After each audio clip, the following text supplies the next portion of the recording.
today is about the locker room.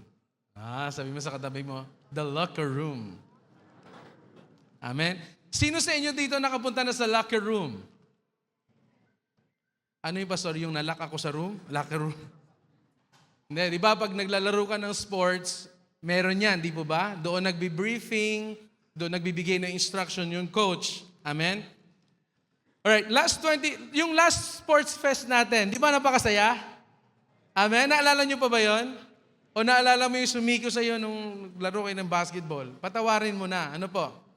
Alright, nag-enjoy po tayo lalo na po nung finals, di po ba? Talaga ang ganda ng laro. Everybody is preparing, everybody is playing, doing its best. Tapos every time na mag-time out, talaga nagbibigay ng instruction. Ito yung gagawin natin. Ito yung gagawin natin. Ito yung mga strategy natin. Konti na lang, kaya pa yan. Alam mo yung ilang seconds na lang, 3 points pa, pero sige. Ang coach, kaya pa natin yan. Alam mo yun, they still believe in miracles. And sometimes, it happens. Amen po ba? Now, ang point ko lang dito is, sa 2025 natin ngayon, na makita natin na sa dami na binibigay na instruction, makikita mo talaga kung sino pa rin ang mananalo. Tama? Tama? At ang nag-champion, talaga naman ang saya nila. Alam mo ba na ang Diyos gusto ng Panginoon na mag-champion tayo sa buhay natin? Amen? The problem is, hindi kasi tayo minsan nakikinig sa ating coach. We want to do things on our own. Amen po ba? As this year 2025 is about to end, nasa last quarter na tayo ng taon. Tama? My question for each and every one of you is, sa buhay mo ngayon, are you losing or are you winning? Kamusta na ang defense mo? Ano ang strategy mo? What's your game plan? Sino ang may hawak ng bola ngayon? At ang tanong, sino ang lamang? Ikaw o ang kalaban? These are the questions that we need to ask ourselves in the fourth quarter ng taon na ito. Kamusta ang buhay mo? Tingnan mo yung katabi mo, how's your life? Hindi, tanungin mo siya. Minsan yung iba dyan, ngiti-ngiti lang pero mabigat yan sa loob. Kamustahin mo siya. Tingnan mo sa mata. Sabihin mo, how's your life? Yung isa katabi niya, crush niya, well. Amen? Listen to this. The result of your Christian victory will depend on how much time you spend planning with your coach, Jesus Christ, inside the locker room. You know exactly what is happening to your life right now. Amen po ba? Now, do you believe that the result of who you are right now and where you are right now will always depend on how much time you spend inside the locker room? Are you with me? Matthew chapter 6, verse 6, it says, "But when you pray, go into your room, close the door, and pray to your Father who is unseen. Then your Father who sees what is done in secret will reward you." Amen? The game plan happens on the locker room. The halftime is another locker room. You know what to do outside after the locker room meeting. Alam po natin yan. So, pag simula pa lang, nasa locker room kayo, may briefing kayo. Pag halftime na, ibang usapan na sa halftime. Tama po ba? Sa unang tipo nyo sa locker room, sige, kaya natin to. Just do your best. Let's work as a team. Ganun ang usapan. Tama po ba? Pero pag halftime na, iba na ang usapan doon. Ang usapan doon is, depende kung ano ang sitwasyon nyo sa game. Tama po ba? Are you winning? Are you losing? Or where are you right now? So after the locker room, No? Makikita mo na iiba ang strategy ng ibang mga ng team. Tama po ba? Because they got the idea on what to do. So all victory and success of every game is done inside the locker room. The game strategy and the gameplay is drafted, mastered inside the locker room. Sabi mo sa katabi mo, kamusta ang locker room mo? Nakalock pa rin ba? Ibig sabihin, hindi mo talaga nagamit yung locker room mo. Amen. What you do outside is the game plan from the coach in the locker room. What you do outside the game, ang performance mo sa game, basketball man yan, volleyball man yan, will always depend on what? On the game plan the coach has given you inside the locker room.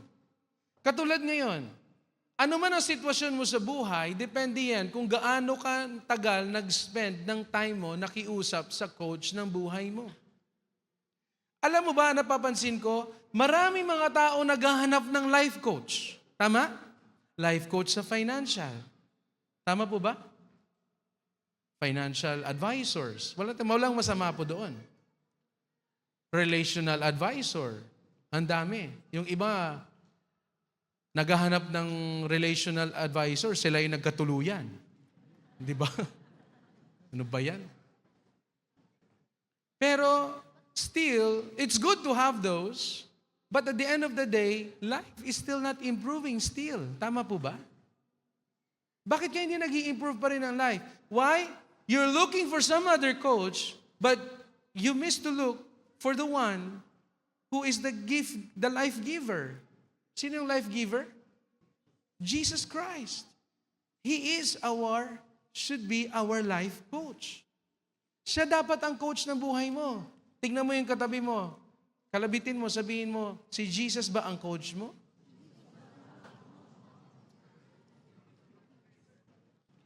So as I said earlier, yung actions natin, yung movement natin, or yung play mo sa game, sa basketball, sa volleyball, will always depend on how you listen and understand the gameplay laid out by your coach. Do you believe na ang buhay natin ay lahat ay naka-laid out na yan sa harapan ng Panginoon? Actually, nilay down na ng Panginoon ang buhay mo. Tama po ba? Amen. Remember this, that the game plan is always the best. Pag si Lord ang gumawa ng game plan, victory yan at the best yan. The problem with us, we fail to execute because of lack of focus in listening to the instruction of our coach. Are you with me? Kahit sa basketball, di ba? Sino ditong coach? Kunwari ka pa, taas mo na. Di ba nagko-coach ka nung ano natin? Ayaw mong taas ang kamay mo. Di ba, pag coach ka, sabihin mo, ito, wag mong gawin to ha. Pagkuha mo ng bola, ipasa mo. Alright? E di excited yung coach kasi yun ang game plan eh. Pagdating na sa laro, pagkuha niya ng bola, sinut niya, hindi na shoot. Talo ngayon sila. No, you understand that? Ang hirap eh, no? Nangyari po ba yan? O meron naman. Sabi niya, ito, pag pinasa sa iyo ang bola sa bola, ang gawin mo, diretso lay up mo na agad kasi few seconds na lang eh. So, ang ginawa niya, kinuha niya naman, nilay up niya kaso, pagdating sa taas, umikot pa. Tapos ginanon pa yung bola. Tapos umikot uli. Tapos detang pa niya. Pag shoot niya, hindi na counted kasi tapos na yung oras eh. Dapat diretso lang eh.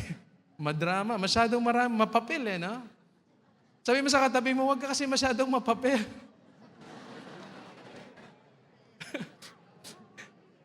I-lay up mo na lang. I-shoot mo na lang. Dami mong arte. Amen po ba? May natutunan po ba tayo? The locker room game plan brings public victory and rewards. Amen? Pag well-executed or executed, tama ba? Tama. Pag well-execute yung game plan at pag well-execute siya, definitely mananalo yung team. Lalo na pag si Jesus yung coach natin. Tama po ba? And then, pag nanalo ka, lahat masaya. Tama?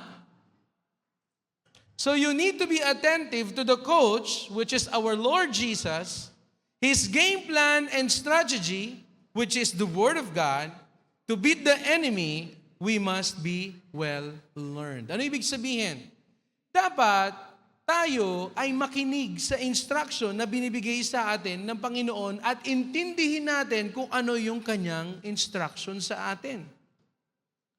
The Lord wants us to be victorious in the coming years and even before this year ends. The problem is, marami kasi tayong pinapakinggan. Sabi ng kilala ko, sabi niya, Pastor, bakit hindi ko napapakinggan ng Diyos? Dati napapakinggan ko siya, ngayon hindi siya napapakinggan. Sabi ko sa kanya, paano mo mapakinggan si Lord? Ang dami mong pinapakinggan. Paano yun? Lagi ka nakatingin sa Facebook mo. Nasa toilet ka, 3 oras ka nagtotoilet. Sino mo nagtotoilet na 3 oras? Hawak mo naman yung cellphone mo. Amen? Pag may problema ka, sa iba ka pumupunta instead na lumapit ka sa Panginoon. Do you not know that your body is the temple of the Holy Spirit? At ang sabi ng Galatians 2:20, it's no longer I who live, but Christ liveth in me. Ibig sabihin, pag si Kristo nasa iyo, nangungusap sa inside of you, the problem is, masyadong maingay ang paligid mo, at hindi mo na siya napapakinggan nagsasalita sa puso mo. Amen? Masyado mo pinapakinggan ang problema mo. Masyado mo pinapakinggan kung anong gagawin mo. Masyado kang nagfo-focus dun sa game plan na gusto mo mangyari sa buhay mo. Gusto mo coach-player ka. Amen? Tingnan mo yung katabi mo. Hindi siya yun. Sad to say, marami sa ating mga Kristiyano ngayon na suicidal at sa bahala mode na sila. Alam mo bakit? Kasi hindi nila napakinggan yung instruction ng Panginoon. Hindi nila inaalam yung game plan and strategy na binibinigay ng Lord sa loob ng locker room. Amen. Sabi mo sa katabi mo, locker room. Ang problema lang sa atin is, habang si Lord nagbibigay ng instructions sa locker room, no? You were so disturbed by the noise from the dancing cheerleaders and yung ingay sa labas ng locker room. Parang ito ay isang malaking locker room. Ikaw ba ay nakikinig o nagpa-popcorn ka ngayon? This is the problem with us. God is giving us a plain and clear instructions of what to do, pero we are so busy with a lot of things. Yung mata natin nakatingin kahit saan. Even ang mind mo, wala din dito. Kaya naniniwala ako, physically present, mentally absent. Kaya nga minsan may tinatanong ako sabi mo sa katabi mo, wherever you are, just be there. Kasi minsan nandyan siya, nakatingin, ganun, tulala, pero nasa Carrefour.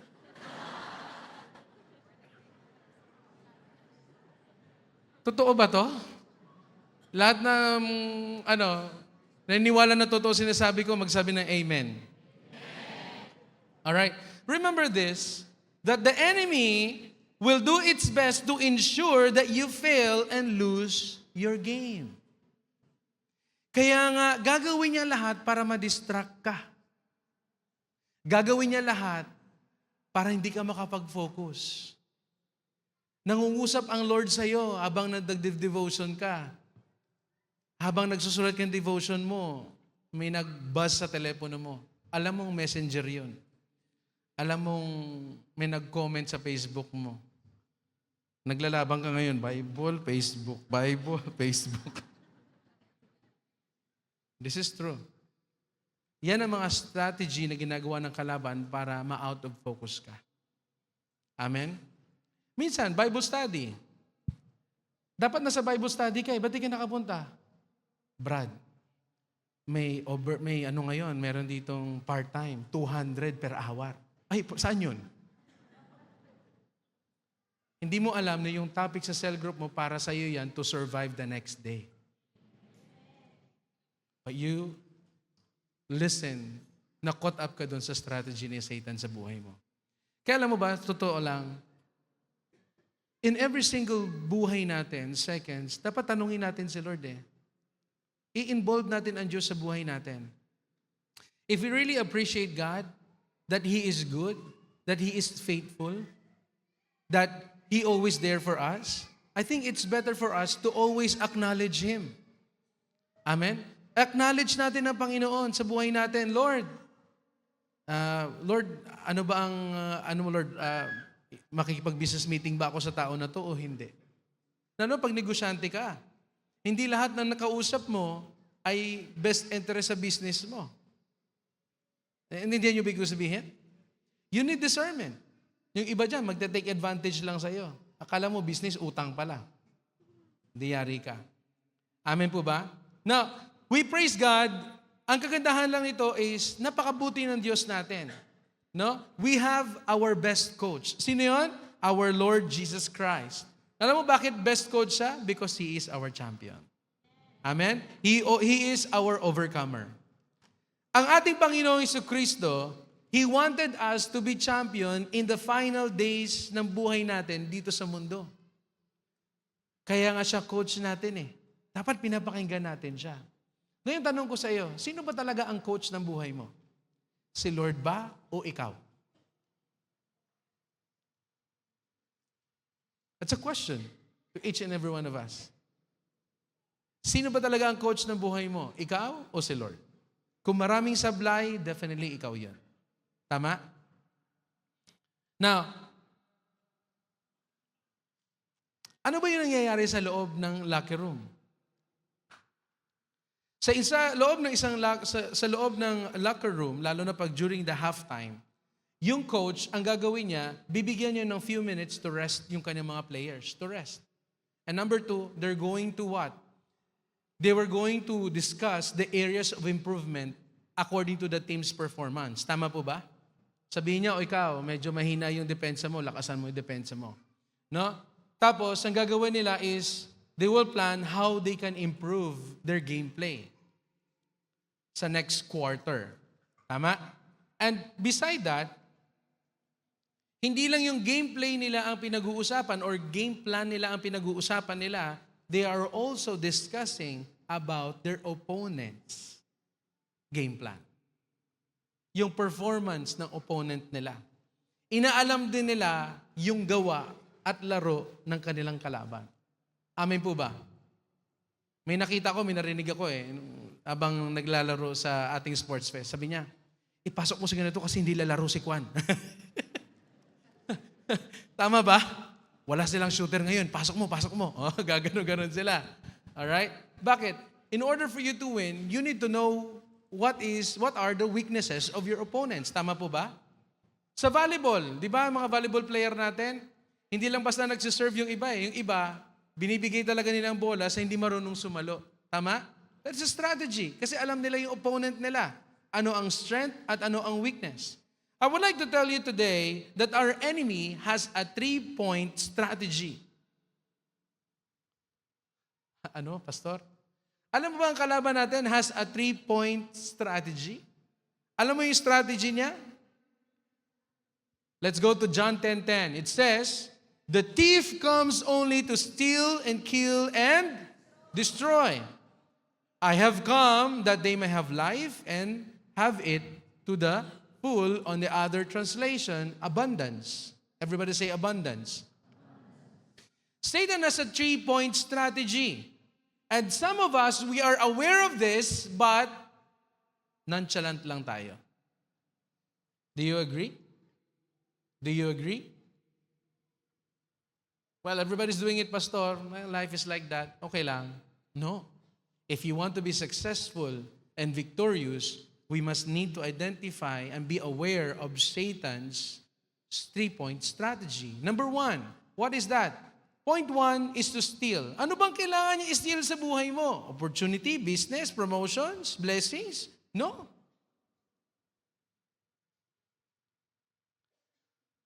Of course, the devil will definitely wanted to steal your victory. Hello? Bakit? Ayaw ka nga niya manalo eh. Amen po ba? Ayaw ka ni Satan manalo. Gusto ni Satan, maglugmok ka dyan, lugmok ba? Magmukmok ka dyan, at umiyak ka dyan na walang what? Nang walang hope at all. Defeated ka. So, he will steal your victory. Paano niya i-steal yung victory mo? I-steal niya muna ang Word of God sa buhay mo. Sabihin mo, Alam mo ba that the devil knows that the Word of God is our weapon against him? Napansin mo yung seed na in-scattered? Tama? Ng farmer? Anong ginawa? Di ba, pumunta si Satan para i-steal? Anong in-steal niya? The seed. And Jesus explained it that the seed represents the Word of God. We must learn how to respect the Word of God, my dear brethren sa Panginoon. We must learn how to listen carefully to the instructions the Lord is giving us. We must be focused enough to understand, kasi if you really want to be victorious, you must be attentive to what the instruction para sa success ng buhay mo. Amin po ba? Now, he will steal, ano gagawin niya? When Satan steals the word, it means he will steal your weapon. Tama? Paano na-destroy ni David si Goliath? Di ba pinatay niya? Una-una may bato, tama? Pero paano niya pinutol? Ginamit niya yung sword mismo ni Goliath to cut Goliath's head. Same as with the enemy, he wanted to steal the Word of God in you. Paano niya ma-steal yon? The devil will do its best to steal the Word of God by giving you a lot of things na may-distract ka. A lot of things na mas interesado ka kaysa sa Word of God. Ano yon? Isa-isahin ko na lang Isa sa mga interest na ginagawa ni Satan isa sa mga bagay na ginagawa niya para makuha interest mo, number 1 is social media. I don't need to explain. Tama po ba? Instead na nagde-devotion, nagagano, no? O, di ba? Number 2, it can be your hobbies. May time kang mag-ayos ng something, magunsilyo ka, pero wala ka naman time makinig sa kay Lord. Sports. May time ka mag-basketball, pero wala ka time sa cell group.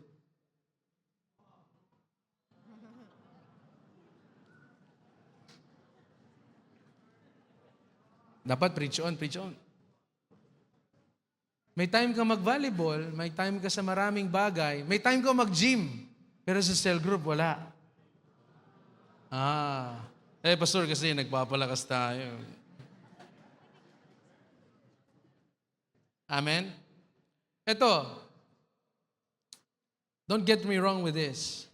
Sometimes, yung work natin ay ginagamit din ni Satan as to focus your interest.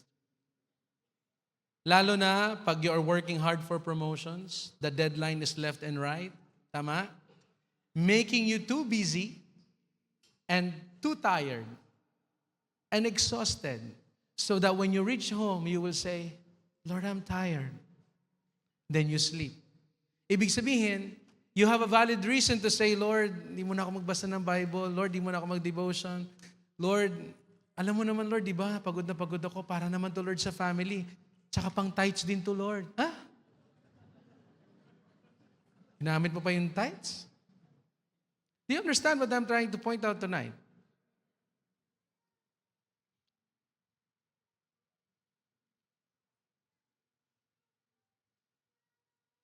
Tapos, pag preaching, sleepy ka kasi puyat ka. Pastor, pasensya na kasi nag-camping kami. Napuyat kayo. Pastor. Si Lord naman pinag-usapan namin, Pastor. Pastor, nanonood ka ng ano namin, My Day namin. Hindi, nagkataon lang nandito, nasama no? Amen? Bati tayo, Peace. Amen po ba? See, the devil would do its best to steal the weapon against him. He will do his best para i-steal niya yung weapon na gagamitin mo laban sa kanya. May natutunan pa ba kayo? Having a valid reason not to do things for God is your temptation. Having a valid reason not to do the things for God is your temptation. Lord, pagod na pagod ako, Lord. Alam mo naman, Lord, ako lang talaga ang kumakayod dito. Kaya, Lord, pagdating sa bahay, tulog na lang ako.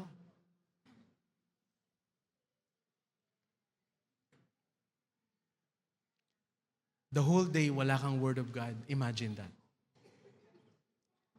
Hindi mo ba na-realize na sobrang pagod mo sa work, pagtulog mo, nakapagpahinga ka ba?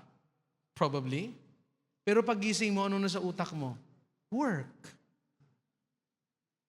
Lalo na pag late ka na. Pag late ka, dami mo iniisip papuntang work. Excuse ba? Bangga sakyan ko, sakit ang tiyan ko. Tama ba? Yung mga late dyan, sikuhin mo. So, my point is, remember that not all things that comes in your life, such as promotion, salary increase, business opportunities, favor, are called blessings. Sometimes, they are just testing sa buhay natin. The Lord wanted to see if your heart is right. So keep this in mind, that when you have the reason not to do the things for God, remember this again, when you have a valid reason not to do the things for God, be reminded that Satan has already established his point one strategy on you. Sabi mo sa katabi mo, naka-point one na ba? Alam mo si Lord, He has also a valid reason not to die on the cross. He has a valid reason not to die on the cross. Nung sa Gethsemane, ano sabi niya? Father, please take this cup away from me. Tama? He has a very valid reason not to die for us, to take that cup and drink it. Why? Because one, He is God. He never commit any sin at all. Tama? In fact, pinagaling niya ang lahat na may mga sakit. Kaya pag sinabi niya, Father, I don't want to die for these people, then Jesus can have an excuse and He will not sin. Why? He is God. Pero alam mo bakit sabi niya, Father, but not my will, but yours be done. Alam mo ba ginawa niya yun? Because when Jesus knew He has a valid reason not to do it, He knows that it's also part of His temptation. Not only on turning the bread, the stone into bread. But these are two is one of His temptation. Kaya sabi niya, Father, not my will, but yours be done. Are we learning something? Point number 2. Anong point number 1? To steal your victory and steal the Word of God. So be careful. We must make sure na ang Word of God, lagi tayo nakikinig ng Word of God. Lagi natin siniseal ng Word of God sa heart natin and apply it. Number 2. Point number 2 is to kill. Anong papatayin niya? He wants to kill your faith. Pastor, paano papatayin yung faith ko? Good question. Ano sabi ng Scripture? That by hearing and hearing the Word of God, faith increase. Without hearing and hearing the Word of God, faith ceases. Are you with me? Are you with me? Minsan, napapansin mo na ikaw ay almost to give up. Ang sitwasyon mo, nararamdaman mo parang hopeless ka na. Ngayon, ito pa. Pag nakikita mo na yung failure ng kapwa mo, When you're about to accept defeat sa sitwasyon mo sa buhay. Yung feeling mo nang hihina ka na and you're about to give up. When depression started to crawling, nagko-crawl na yung depression sa heart mo. At ang anxiety kumakatok na sa utak mo. I'm telling you this. Satan has already on his point number 2 strategy sa buhay mo. Why? If you have the Word of God, how can anxiety attack you? Anxiety is a demonic spirit. Only the Word of God can secure you. Only the Word of God can give you hope. Amen po ba? So, remember this, that when you are in a time in your situation, ang problema, ito tandaan nyo, pag dumating ka sa buhay mo na may sitwasyon ka na wala kang mahugot na Word of God, naka-point 2 na sa Satan sa'yo. Nangyari na ba sa'yo yan? May problema ka tapos wala kang mahugot na Word of God? Meron ka hugot, oo. Life, ganun talaga life, ganun ka, di ba? May hugot ka, oo. Pero sa sitwasyon mo, may nahugot ka bang Word of God? Yung sitwasyon mo na feeling all alone ka, parang, ba't ako nag-iisa? Ako na lang lagi, ako na lang. I feel so lonely. Pasko na, sinta ko. Ganun-ganun ka pa. Right? Anong hugot mo? Sana all. Ba't hindi ka humugot sa Word of God? Ano sabi ni Lord? I will never leave you nor forsake you. And I will be with you till the end of times. Amin po ba? May problema ka sa finances mo, wala ka mahugot na Word of God. Bakit? Ang nasa isip mo kung kanino ka uutang. Hello? Tama po ba?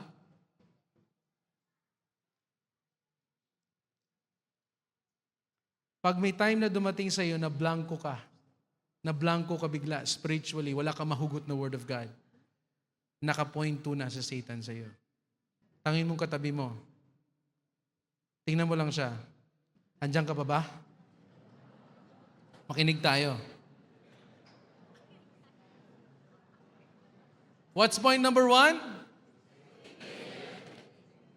Anong i-steal niya? Ano? Ayusin nyo. May exam kayo mamaya. Ano point number 1? To steal the... Amen. Sabi ko, point number 1 eh. Point number 1, to steal the victory, which is the Word of God. What's point number 2? Anong papatayin niya? Correct. And number 3, destroy. How you know when a person has already been destroyed? Before I go back to that question, let me tell you this. Why is it Satan can easily destroy you? Pag naka point 1 and point 2 na siya sa life mo. Point 1, medyo hirap pa yan siya. Point 2, nangangalahati, may access na siya agad. Pagdating sa point 3, full access na siya sa life mo. Alam mo bakit? Because the moment he kill your faith, pag wala ka ng faith, the Bible says, it is impossible to please God without ilan na. Parang dami nyo, ilan na narinig ko. Without? It is impossible to please God without? It is impossible to please God without? What do you think will happen if the person is continually sinning? Ano ibig sabihin? Di ba hindi mo napiplease si Lord? Ibig sabihin, you are sinning. Right? And if you are sinning, the Satan has the right to touch your life. Does he? Of course. Meron na siya ngayong authority and right sa buhay mo. Bakit? You walk in sin. So how do we know that as the person is already going through the process of being destroyed? This is when your life is going back to the old you. This is where you can see yourself doing the old things that you have already buried when you become born again. Pastor, Tagalogin mo. Ganito lang kasimple yan. Malalaman mo kung ikaw ay pa-destroyed na ang buhay mo kung ang dati mong ugali ay namumuhay na ulit. Hello? Yung dating ikaw, nabubuhay na. Ano yun? Yung dating, parang ang pagsisinungaling sa'yo, normal na lang? Wala ka na conviction gumawa ng kasalanan? Are you with me? Yung dating ikaw, born again ka na, ginagawa mo pa yung nanginginom ka na ngayon. Yung dating sinurrender mo, Lord, ayoko na nito. Pero bumabalik ka na naman ulit. Anong sabi ni Lord?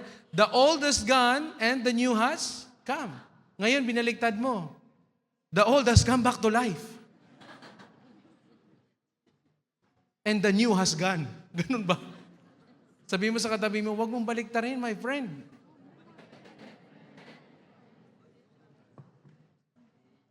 Ang mangyayari nito, pag pa-destroyed na yung buhay mo, is all spiritual things sa life mo, wala nang value. Ano ibig sabihin? Wala ka ng spiritual appetite.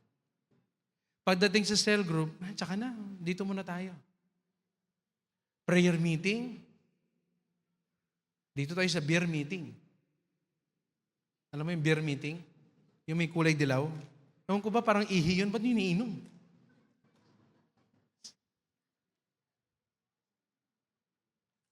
So, simply means that you can easily be destroyed by your enemy because of your lack of faith. Are you with me? Pero, alam mo na ba na nasa point number 3 ka na? Nare-realize mo na ba? Tanguin mo ang katabi mo, anong point na meron si Satan sa'yo? I thank the Lord for this wonderful message, the locker room.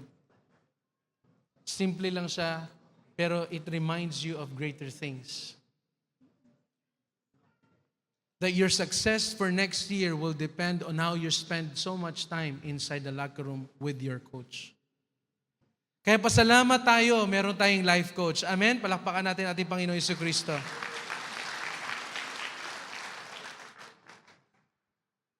I'm telling you that Satan is so serious at destructing your life. He is very serious na sirain ang buhay mo, sirain ang pamilya mo. Salamat tayo sa Heavenly Father kasi meron tayong Panginoong Jesus na ating life coach. Amen? That He will teach us and He will give us the gameplay and the strategy to walk in the life of abundance. Amen? Once again, salamat sa ating Panginoong Jesus dahil binigyan niya tayo o bibigyan niya tayo ng gameplay and strategy to walk in the life of abundance. So si Lord, nagbigay din siya ng game plan. If Satan has a 3-point strategy, God has a 3-point gameplay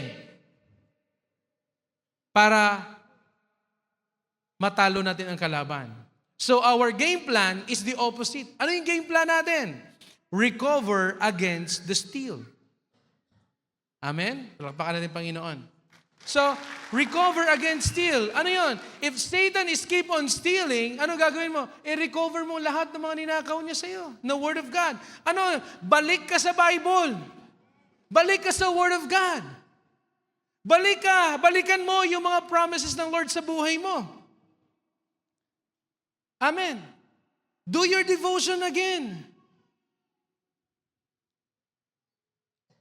Sa ating mga Kristiyano, itong problema natin. Gusto natin lahat easy-easy lang. Tama? Pero lahat ng mahirap sa'yo, ayaw mong gawin. Ang devotion kasi, Pastor, mahirap yan eh. Magsusulat ka pa, mag-iisip ka, minsan 3 oras ka. Hindi mo ba alam na maganda para sa'yo yan? Pero ang gusto mo, easy-easy lang, basta lang Bible Gateway. Lord, this is the verse of the day. Thank you, Lord, for your verse today. This is mine. Amen. Wow, good. Ganun, okay na yon? Parang gusto mo highway, ano? Madali lang buhay. Kaya nga, sakto rin, sabi ng Panginoon. Sabi niya, the highway, the roads going to hell is wide. Kaya kung easy-easy lang buhay mo, check yourself again. So, do your devotion again and remind yourself of the promises of God sa buhay mo. Ilan ba ang promises ng Lord sa buhay mo? Marami o konti lang? Parang hina ng boses nyo. Dapat pag marami, marami po! Hallelujah! Marami o konti? Hallelujah. So, remind yourself again of every word of God has revealed to you. And let your faith fight for you, mga kapatid. Amen? And let the power of God manifest in your life. Ano yun? Pag may word, secure mo yun sa heart mo. Bakit? The word of God is your weapon against the enemy. Alright? Pag may word of God ka, Satan, wag mo nakawin tong word na to. I have the sword of the Spirit, which is the Word of God. Di ba may armor of God tayo? Ang sabi niya, shield of faith and the sword of the Spirit, which is the Word of God, which we will use against our enemy as an offense. Attack natin sa kanya. We can only hurt him with the Word of God. Amen. Are you with me? Number 2, save against kill. Paano to save against kill? Di ba sabi niya, his point strategy is to steal, to kill. So sa atin naman, ligtas natin ang sarili natin against the killing of Satan. Paano? You have to activate your faith again. There are times sa buhay mo na medyo nangihina ka na. Nagda-doubt ka, Lord, talaga bang gagaling ako sa nararamdaman ko? Lord, ang dami ko ng prayer, dami na nag-pray sa akin, ito pa rin nararamdaman ko. Activate your faith again. Because faith is something that you don't see, but you know it's there. Hello? Amen. Your eyes might not see what you are losing, but remind yourself that at the end of the day, you will always be victorious. Because Jesus have won the battle 2,000 years ago, and Jesus won the victory. Ang kailangan lang natin is to what? To walk in victory in Christ. Ang sitwasyon mo ngayon hindi man maganda, pero dahil may faith ka, like example, you have financial problem. Lord, patapos ng taon, ang dami ko pang financial na kailangan kong gawin. 2 things ang kailangan mo i-keep sa mind mo pag may financial ka, issues or problem. 2 things.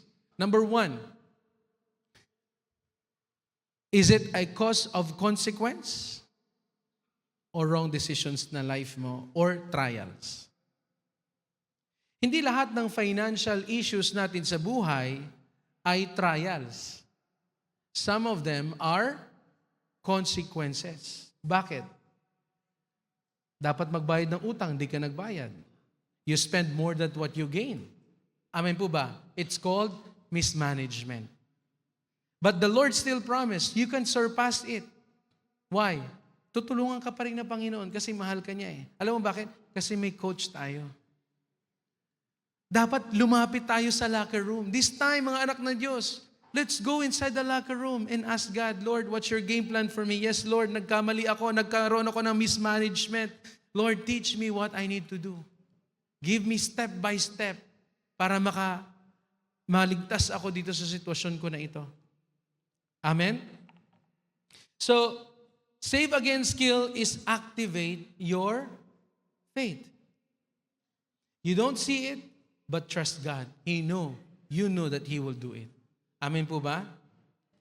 And last, sabi niya, restore against destroy. Paano to? Nasa distraction ka na eh. Andun ka na sa last part eh.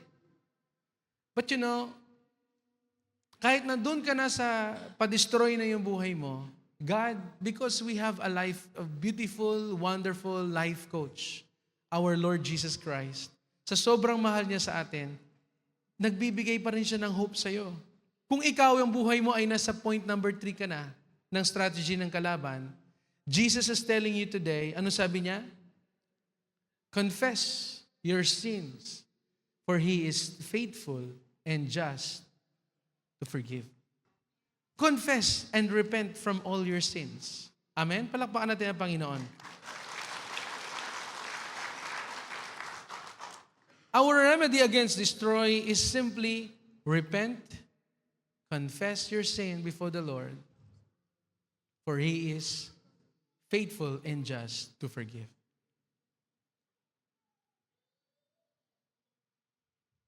The Lord said in His Word, sabi niya, though your sins are crimson red, He can turn into white as snow.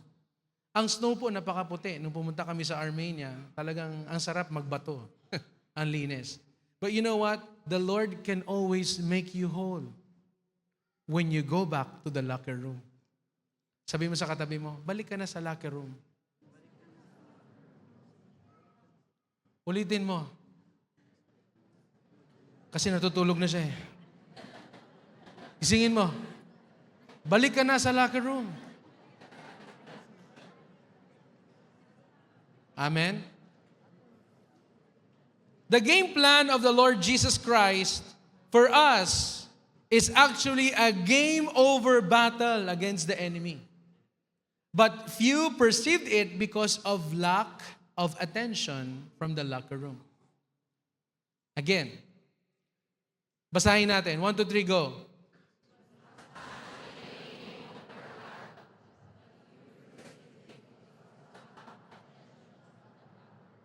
Pag si Lord nagsasalita sa locker room, makinig ka. Amen po ba? The question is, simple lang. How often do you go into your locker room and pray to your Father in heaven?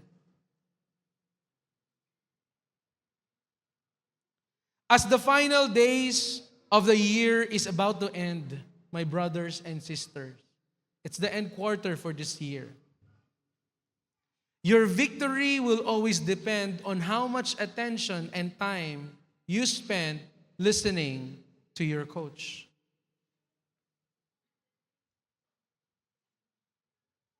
Alam mo ang kagandahan sa ating mahal na Panginoon, no?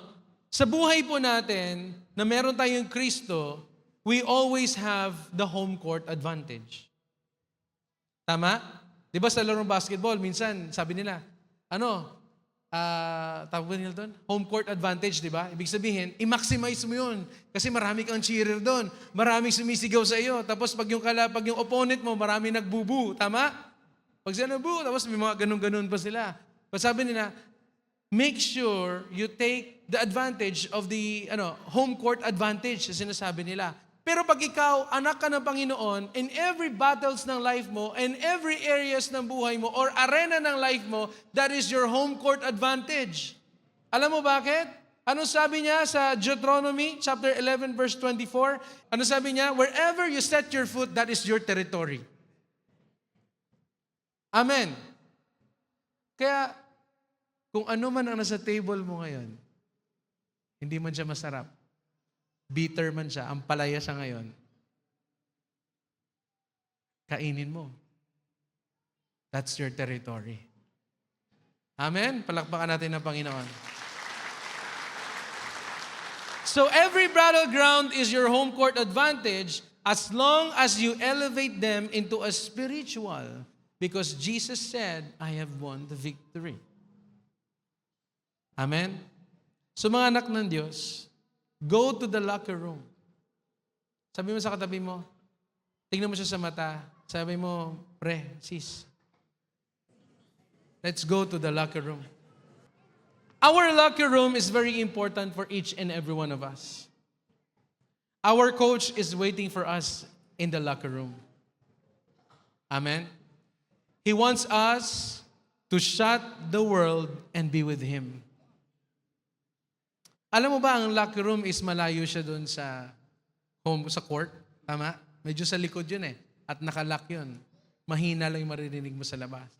Because they want you to focus on what the coach is trying to say.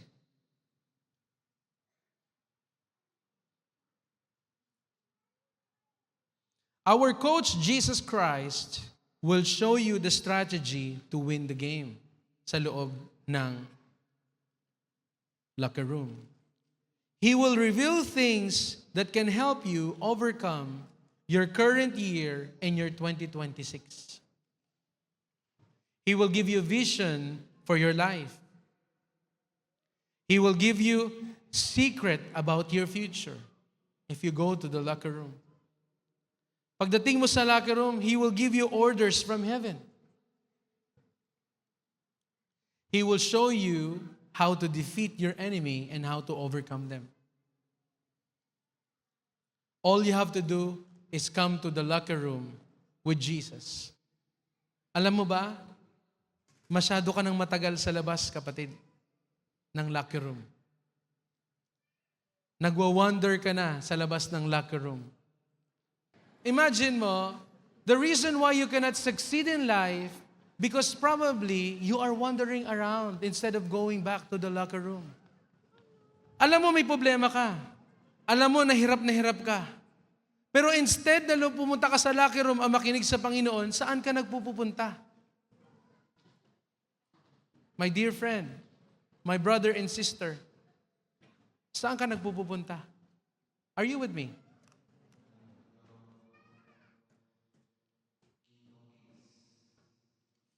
Feeling mo in vain at pagod na pagod ka na? Alam mo, when the times that you feel so tired and feeling mo defeated ka na, feeling mo parang wala ka na magawa sa buhay mo, parang ito na yung future mo, it's time for you to go back to the locker room.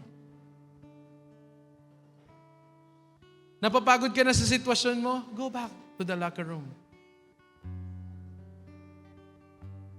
I remember this one beautiful movie. Ang title niya, Facing the Giant. Sino nakapanood nito? Ang sarap balikan no?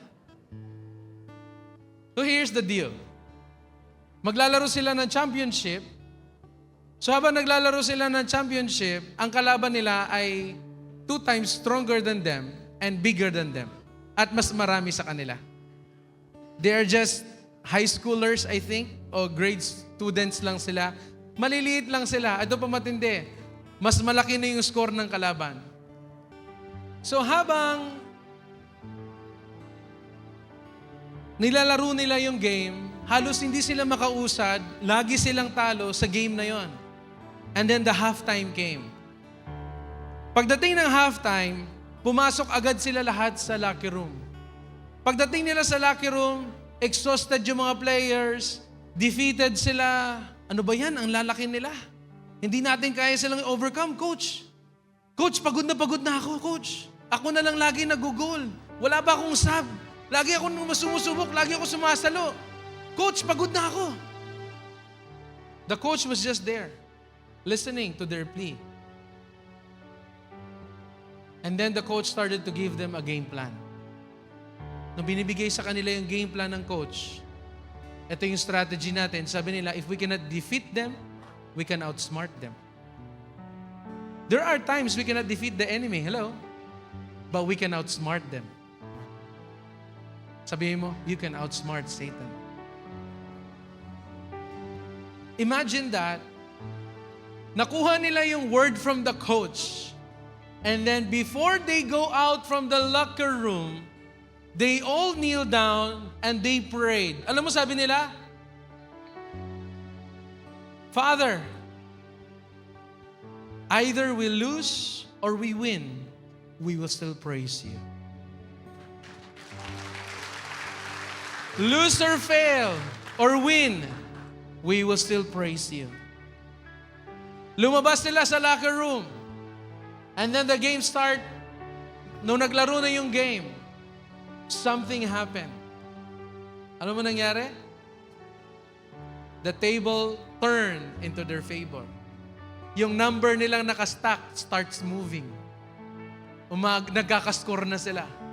And then on the last part, it is the Lord who gives them a miraculous victory by just simply a single kick. Nanalo sila sa game. Naging champion sila.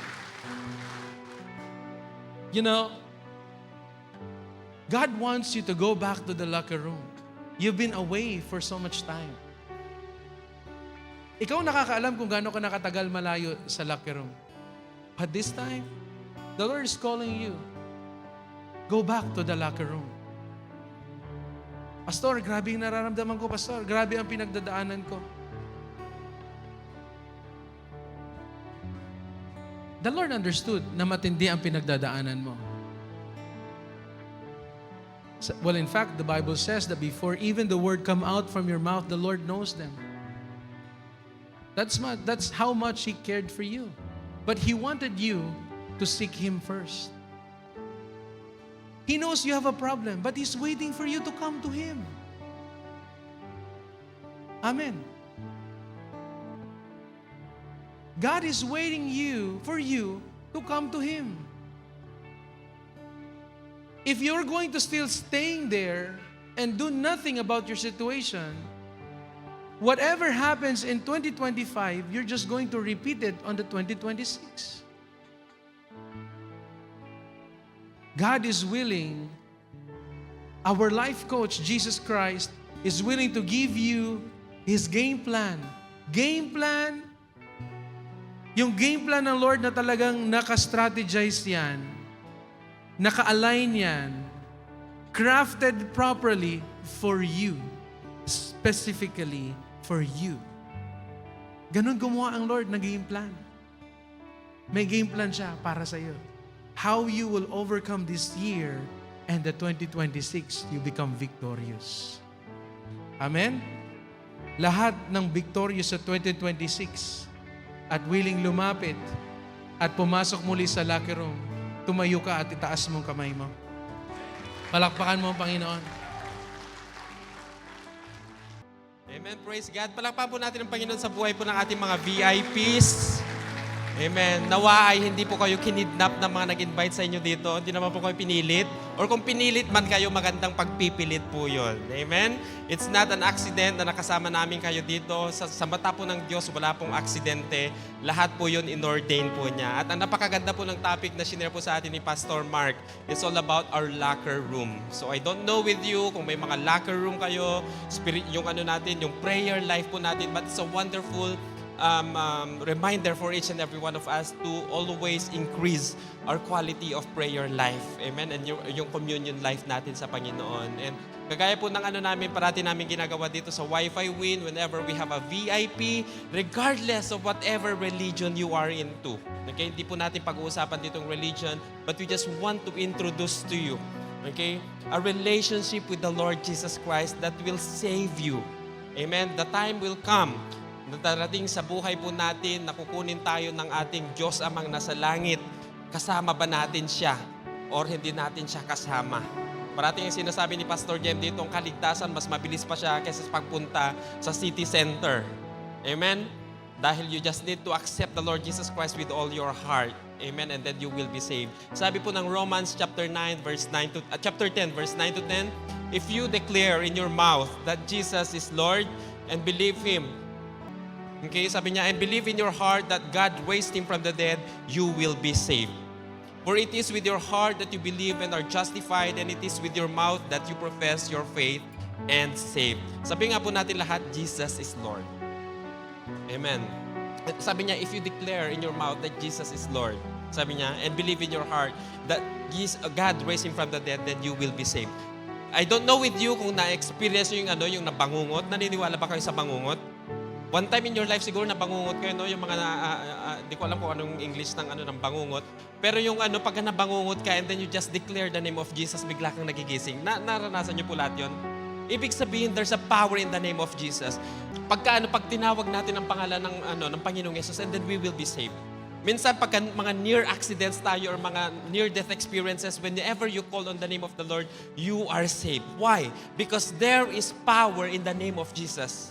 Na hindi lahat ng mga pangalan may mga power, but there's a name that is very powerful, and that is the name of Jesus. At yung pangalan ng ating Panginoong Yesus na yan ang nagbibigay ng kaligtasan. That whenever we declare that Jesus is Lord, in our hearts and in our faith, we will be saved. Confession is very, very important. Hindi pwedeng sabihin mo lang na sa mind mo na Jesus is Lord. Dapat binibigkas natin. Why? Because whenever we declare, the heaven honors. Amen? At pati si Satanas will bow down in the name of Jesus whenever you declare that Jesus is Lord. Kagaya po ng topic kanina ni Pastor Jam, no? How Satan attacks us. He will steal us. He will steal, he will kill, he will destroy us. Pero kung titingnan mo sa John 10:10, yung sumunod na nung sinabi ni Jesus Christ, The thief will come to steal, kill, and destroy. Yun ang tatlong ginagawa ni Satanas sa atin. In fact, bago kayo dumating dito, gusto ni Satanas na na hindi kayo nalang matuloy. Lalo na yung mga first time talaga na pupunta dito to accept the Lord Jesus Christ. Okay? Pero, sabi ng ng scripture doon, but I have come that they may have life and live it to the full. In the other version, that they may have life, a life of abundance. Gusto naman po lahat natin maging abundant yung buhay natin, tama? It's not about finances. It's not all about economy. Your peace of mind is a life abundance itself. Yung wala kang kaaway, wala kang iniisip na sakit, that is abundance. Bonus na lamang po yung economy po natin. Amen? And that is the reward of the Lord Jesus Christ when we give our life to Him. Amen? So today, I wanted to pray and to lead you in a prayer of salvation or a prayer of acceptance. And kagaya ng verse natin kanina, you have to declare, you have to confess. Amen? Close your eyes, and then I'm going to lead you in this prayer, and then follow this prayer after me. Remember, yung requirement is to declare with your mouth, okay, that Jesus is Lord. Sabihin mo, Heavenly Father, sige po, sabihin niyo po after me, Heavenly Father, I come to you, admitting that I am a sinner. Right now, I choose to turn away from sin, and I ask you to cleanse me of all my unrighteousness. I believe that your Son, Jesus Christ, died on the cross to take away my sins. I also believe that He rose again from the dead so that I might be forgiven of my sins and made righteous through faith in Him. I call upon the name of Jesus Christ to be the Savior and Lord of my life. Jesus, I choose to follow you and believing that my body is a temple of the Holy Spirit. I declare that right now, I am a child of God. I am free from sin and full of the righteousness of God. I am saved. In Jesus' name, amen. Hallelujah. If you prayed that prayer of acceptance, believe in your heart that you are saved. Kung ano man ang mangyari sa atin ngayon, kung darating ang ating Panginoon, be assured that we will be with Him in eternity. Amen? Hallelujah. Praise the Lord. Let me pray for you. Heavenly Father, congregation, please lay your hands upon them. Lord, I don't know what is the current situation, O Lord God, of our VIPs. Para naniniwala ka pa, Panginoon, na ngayong araw na ito, this is the day that you have made for them, O Lord God, to accept you, or for those, O Lord God, who have already accepted you, for them to renew their faith to you, O God. Lord, you are a very faithful God, true to your promises. Lord, these people, they are your sons and daughters. They may have, O Lord God, their current struggles, but one thing is for sure, O Lord God, that you save them all. You save, O Lord God, the righteous from everything, O Lord God. And I pray, and I intercede, O Lord God, sa lahat ng mga VIPs namin dito, O Lord, that you will listen, O Lord God, to their prayers. As today, O God, na-reinforce sa amin, Panginoon, ang quality of communion, ang quality of prayer, that you are there on your holy throne, listening, O Lord God, to the cry of your people. Lord, I bless them with peace that transcends all understanding, as you have said in your word, Panginoon. And prosperity, O Lord God, na hindi sila mangangailangan pa because you are their shepherd. Thank you, Lord, and I pray that this is not the last time na magkikita kami, Panginoon, but this is a wonderful beginning of their way back home to you, O God, and the beginning of our ministry partnership with them. Lalago sila, Panginoon, gagamitin mo po sila, O Lord God, to win more souls and make disciples as you have commissioned us. In the mighty name of Jesus, we pray. Amen and amen. Praise the Lord. Umarap po kayo sa kanila doon. And that's how we welcome our first-time attendees. We look forward to see you po next week. God bless everyone. God bless. Hello everyone! Kung kayo po ay na-bless sa message ng Panginoon sa araw po na ito, I encourage you to like, follow or subscribe and share the link of this preaching sa inyong pong mga mahal sa buhay, sa inyong pong mga kaibigan. God bless and see you next week.